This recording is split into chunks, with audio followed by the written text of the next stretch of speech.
అందరికీ నమస్తే అండి. ఏంటి ఇవాళ మనకు అలాగే గ్రీన్గా కనిపిస్తుంది అనుకుంటున్నారా? ఇవాళ మనం గోంగూర ఎండి నెత్తలు కర్రీ వండుకుంటున్నాము. దానికోసం అని గోంగూర కొంచెం ఉడికించి పక్కన పెట్టుకోవాలా. అదే టైంలోని నెత్తలు కూడా కడిగి నానబెట్టుకోవాలా. ఇన్స్టెంట్గా చేసుకుంటే వేడి నీళ్ళు వేసి నానబెట్టుకుంటే కొద్దిగా టైం ఉందనుకుంటే మామూలు నీళ్ళు వేసుకొని ఇలా నీట్గా క్లీన్గా కడుక్కోవాలి. ఇసుక మొత్తం పోయే వరకు వేసుకుంటే కూర మొత్తం ఖరాబ్ అయిపోద్ది.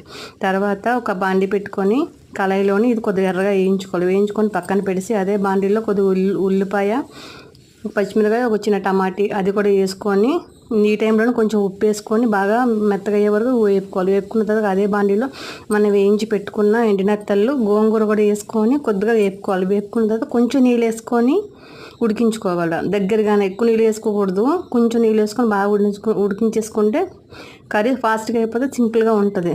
చాలా టేస్ట్గా ఉంటుంది. ఒకసారి ట్రై చేయండి.